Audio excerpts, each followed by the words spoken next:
Welcome to Active Learner channel, and now we are going to start Master Cadre physics portion, and we are starting with 7th point in your syllabus, that is nuclear and particle physics.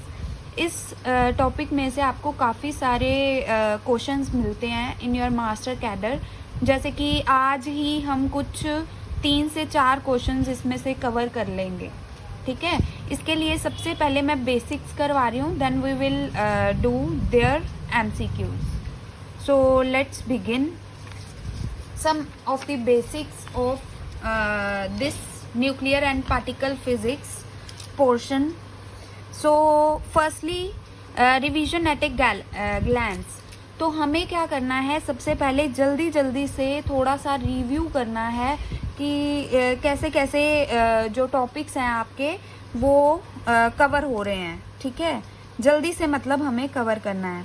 तो first topic is Thomson atom model. मुझे लगता है कि Thompson के बारे में आपको काफ़ी पता होगा.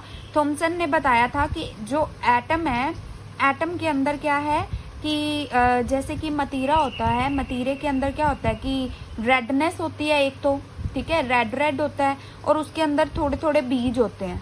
ठीक है, तो एटम ने जो थॉमसन था, इसने यही सुजेस्ट किया था कि जो सारा जो मतीरा है, ठीक है, जो रेड वाला पार्ट है दैट इज पॉजिटिव चार्ज, और जो कुछ ऐसे इलेक्ट्रॉन्स हैं जैसे कि जो बीज होते हैं दैट आर इलेक्ट्रॉन्स, ये इम्बेड किए हुए हैं इसके अंदर. ठीक है, तो ये बताया था थॉमसन ने. अगला पार्ट है आपका Rutherford atom model. Rutherford atom model में क्या है कि उसने बताया हमें कि जो एक्चुअली जो आज की पिक्चर है एटम की, ये हमें रदरफोर्ड ने बताई. रदरफोर्ड ने कहा कि जो बिल्कुल सेंटर है, सेंटर के अंदर एक न्यूक्लियस है, न्यूक्लियस के अंदर आपके पास पॉजिटिव चार्जेस हैं. ठीक है, और जो इलेक्ट्रॉन्स हैं वो बाहर हैं, इसके बाहर वो अलाइन है. ठीक है, उसके अराउंड वो रिवॉल्व कर रहे हैं. ये किसने बताया था आपको? रदरफोर्ड ने. ये किसने बताया? थॉमसन ने. ये किसने बताया? रदरफोर्ड ने. रदरफोर्ड ने सिर्फ ये बताया, थोड़ा सा वो क्लियर हो गया था अबाउट दी एटम स्ट्रक्चर, और उसने बताया कि जो सेंटर है, सेंटर के अंदर क्या है, आपके पॉजिटिव चार्जेस हैं, और बाहर इलेक्ट्रॉन्स क्या कर रहे हैं, रिवॉल्व. बट ये भी थोड़ी देर बाद क्या हो गया था, डिस्कार्ड. तो तीसरा जो आया आपके पास that is Bohr's atom model, ये आया फिर उसके बाद. ठीक है, पर इससे पहले हमें एक चीज बताई गई है यहाँ पे, वो है डिस्टेंस ऑफ क्लोजेस्ट अप्रोच. बहुत इंपॉर्टेंट टॉपिक है, इस पे क्वेश्चन आता ही आता है आपके मास्टर कैडर में. So distance of closest approach का क्या मतलब है कि जब भी आप किसी एटम के अंदर, यहाँ पे सॉरी दिखाती हूँ मैं आपको. ठीक है, मान लो आपके पास कोई एटम है, आप इस एटम के अंदर, ये न्यूक्लियस है. ठीक है, तो अगर आप क्या भेज रहे हो, कोई अल्फा पार्टिकल भेज रहे हो यहाँ पे. ठीक है, अल्फा पार्टिकल की क्या नेचर होती है? पॉजिटिव. ये याद रखना है आपको, अल्फा पार्टिकल क्या होता है? पॉजिटिव. अब अल्फा पार्टिकल आपने भेजा, ठीक है, जब भी आप अल्फा पार्टिकल भेज रहे हो, यहाँ पे ये देखो, ये हमें रदरफोर्ड ने बता दिया था कि दिस इज पॉजिटिव चार्ज, यहाँ पे कुछ पॉजिटिव चार्ज है. अब यहाँ पे भी पॉजिटिव चार्ज है. जब ये इसके पास जाएगा तो कुछ दूरी से ही ये क्या करेगा, वापिस आ जाएगा, रिपेल कर जाएगा. ठीक है, तो जितना ये पास गया that is distance of closest approach. ये टर्म जो है डिस्टेंस ऑफ क्लोजेस्ट अप्रोच, इसका मतलब क्या है कि मिनिमम डिस्टेंस जितना भी फ्रॉम द न्यूक्लियस, ठीक है, कितनी वो न्यूक्लियस के पास नहीं जा पाया, वो डिस्टेंस ऑफ क्लोजेस्ट अप्रोच, मतलब कितना क्लोजेस्ट वो अप्रोच कर गया उसको. अब इसका आपको फॉर्मूला याद रखना है. फॉर्मूला क्या है? आर नोट से आप इसको डिफाइन कर रहे हो डिस्टेंस ऑफ क्लोजेस्ट अप्रोच को, और ये फॉर्मूला आपको याद रखना है 1/4 पाई एप्सिलॉन नॉट. ठीक है, 1/4 पाई एप्सिलॉन नॉट. यहाँ पे क्या है, अब जो भी न्यूक्लियस आप ले रहे हो उसका जो टोटल चार्ज होगा that is Z into E. Z is the atomic number and E is the charge on 1 electron. तो ऐसे ही दूसरा आप क्या ले रहे हो, अल्फा पार्टिकल. अल्फा पार्टिकल का आप क्या लोगे, 2 इसका होता है, 2 इलेक्ट्रॉन्स का सिस्टम है ये, तो 2 इंटू ई, ठीक है।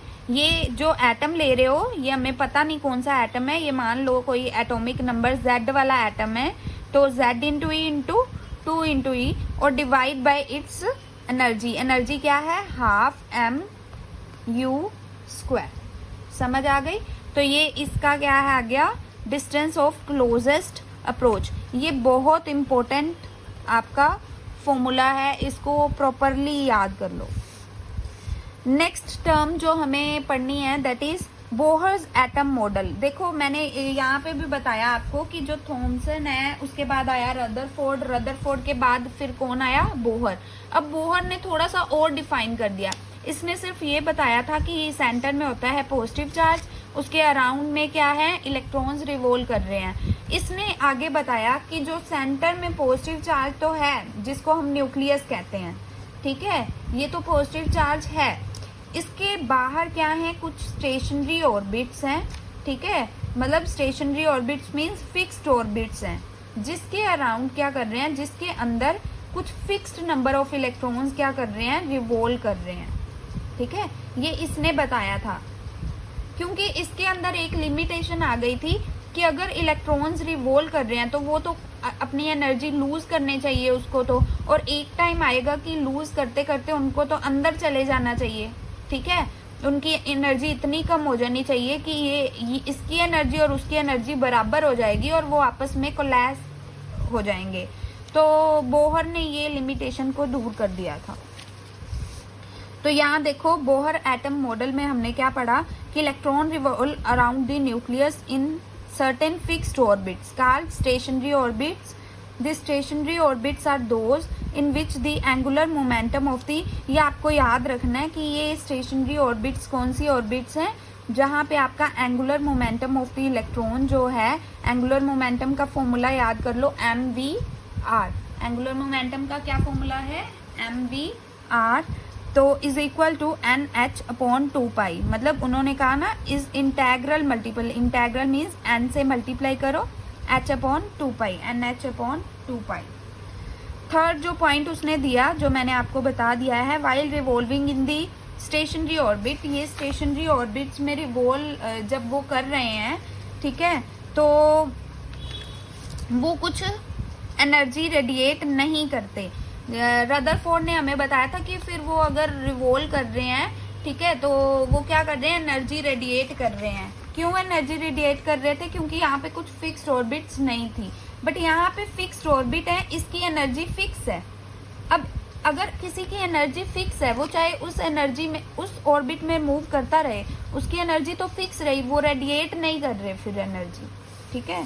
तो इसने हमें बोहर ने ये बताया था। द एनर्जी इज एमिटेड, वो कहता कि एनर्जी ओनली तभी एमिट होगी, ये बोहर ने हमें बताया कि अपने आप वो एनर्जी रिवॉल्व करता करता एमिट नहीं करेगा। एनर्जी कब एमिट होगी, जब भी वो क्या करेगा, हायर ऑर्बिट से लोअर ऑर्बिट की तरफ आएगा। हायर ऑर्बिट से मतलब n इज इक्वल टू 3 से n इज इक्वल टू 1, मतलब यहाँ से यहाँ आएगा तभी वो एनर्जी एमिट करेगा। मतलब यहाँ से इलेक्ट्रॉन आपका यहाँ अंदर की तरफ जा रहा है तो वो एनर्जी एमिट करेगा। ये आपको बता दिया था बोहर ने, ठीक है। तो ये उसने लिख के भी दिखाया कि energy is equal to h nu, ये आपको याद ही रखना है, एनर्जी का फॉर्मूला है, प्लैंक्स ने दिया था आपको। उसके बाद है Bohr theory of hydrogen atom. यहाँ से आपका जो इम्पोर्टेंट वाला टॉपिक है, ये तो आपके बेसिक्स थे, ठीक है, बिल्कुल बेसिक्स। ये जो नेक्स्ट टॉपिक है, इसमें से काफ़ी क्वेश्चंस आए हुए हैं आपको, मतलब पिछली बार भी, लास्ट ईयर भी इसमें से एक क्वेश्चन था और उससे अगली बार भी एक क्वेश्चन आया। 2 ही मास्टर कैडर हुए हैं अभी तक, तो दोनों में ये इसके रिलेटेड क्वेश्चन आया है। तो इसमें क्या है, मैं यहाँ से रिवॉल्व करूँगी, अ मिनट, यस।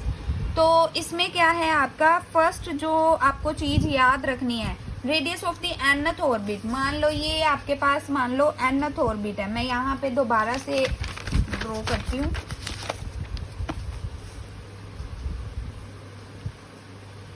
ये मान लो आपका न्यूक्लियस है, ये first orbit means n is equal to 1 है इसकी वैल्यू।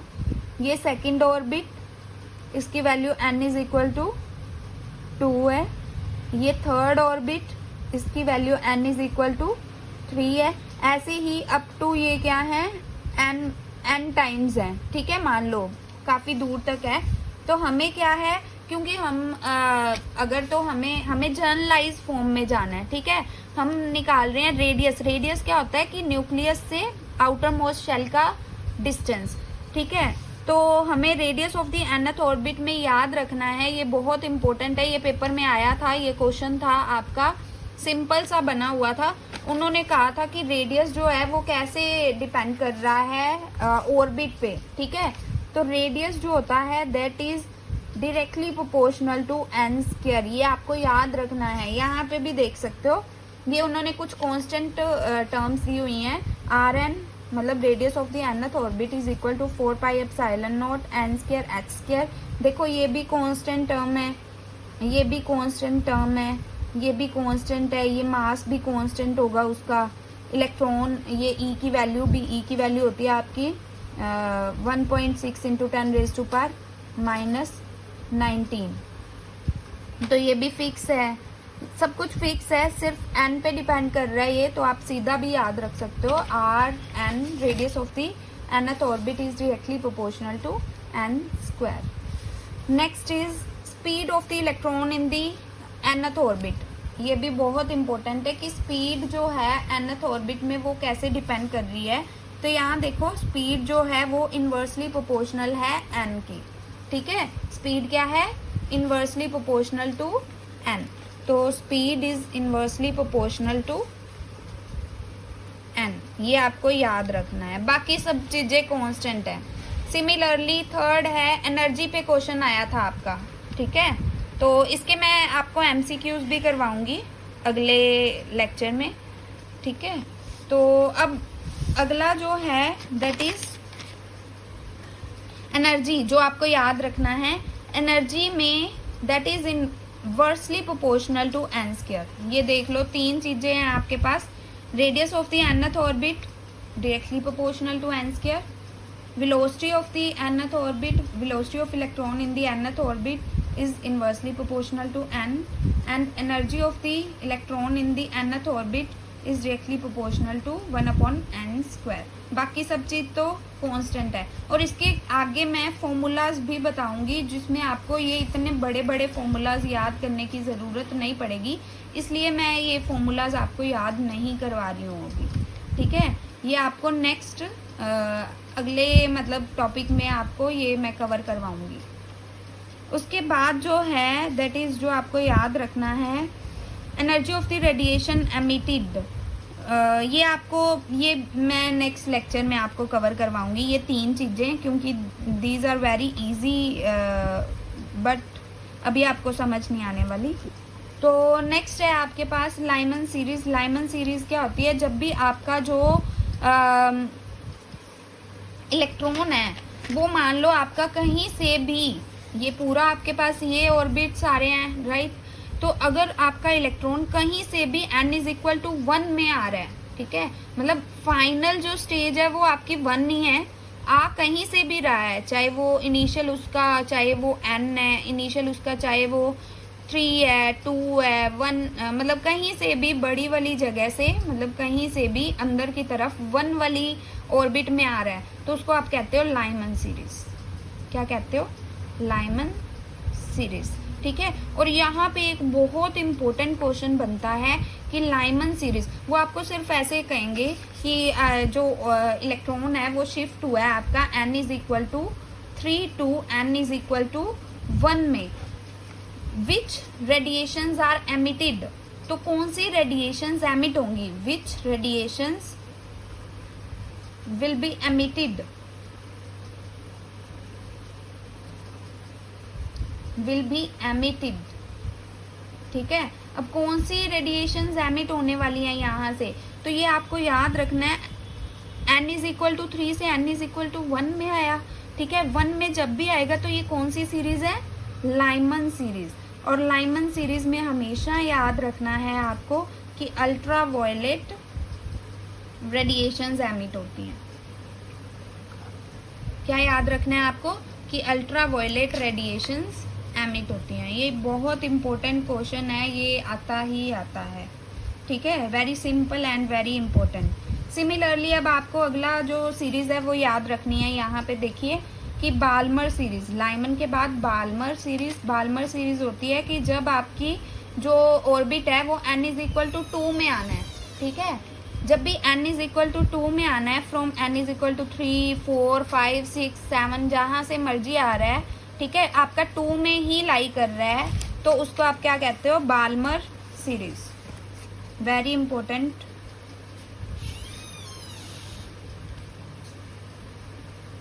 बाल्मर सीरीज क्या है कि जब भी आपका क्या आ रहा है, n इज इक्वल टू 2 में आ रहा है, कहीं से भी आ रहा है। अब जैसे कि यहाँ पे भी क्वेश्चन बन सकता है कि आपका जो है n इज इक्वल टू 5 से ट्रांजिशन हुई है n इज इक्वल टू 2 में, ठीक है। तो विच रेडिएशंस विल बी एमिटेड, तो यहाँ पे क्या लिखोगे, visible radiations will be emitted, ठीक है। Visible radiation will be emitted, visible radiations emit होती हैं इसमें, बाल्मर में। और या वो पूछ सकते हैं किस रीजन में वो आएगा, तो विजिबल रीजन, ठीक है। ऐसे ही लाइमन सीरीज में किस रीजन में वो आएगा, तो अल्ट्रा वायलेट रीजन। नेक्स्ट इसमें आता है पास्टिन। पहले दो कौन सी की हैं, लाइमन, सेकंड क्या है, बाल्मर। यहाँ पे आया था वो 5, 6, 5, 4, 3, 2, कहीं से भी 1 में आना चाहिए इसमें। इसमें क्या है 6, 5, 4, 3 पर 2 में आना चाहिए। ये फाइनल आपका 1 होना चाहिए, इसमें 2 होना चाहिए। इसमें क्या होना चाहिए फिर 3 में आना चाहिए, कहीं से भी आए, 7, 6, 8 कहीं से भी आ रहा है into 3।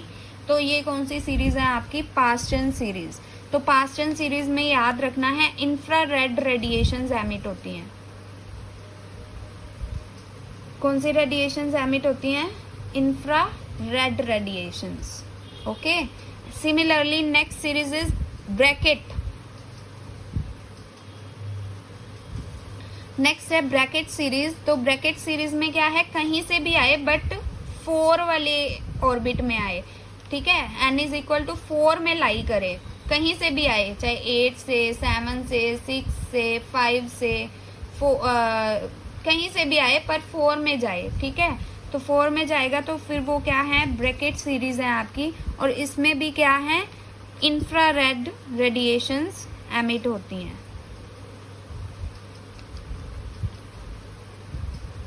सिमिलरली लास्ट जो है दैट इज पफंट, ठीक है। इसमें क्या होगा, 5 वाले में जाए, ठीक है, कहीं से भी आए, 8, 7, 6, 9 कहीं से भी, किसी भी ऑर्बिट से आए पर n इज इक्वल टू 5 वाले ऑर्बिट में जाए, इसमें भी इंफ्रारेड होती है। मेनली जो क्वेश्चन आता है आपको वो आता है इन तीनों में से, क्योंकि इसमें अलग अलग रेडिएशंस एमिट हो रही हैं। लाइमन आपको अल्ट्रावायलेट रेडिएशंस दे रहा है, बाल्मर आपको इंफ्रारेड रेडिएशंस दे रहा है, और पास्टिन आपको इंफ्रारेड रेडिएशंस दे रहा है। So this lecture is over now. तो होपली आप इतना याद करोगे और हम मिलते हैं नेक्स्ट लेक्चर में।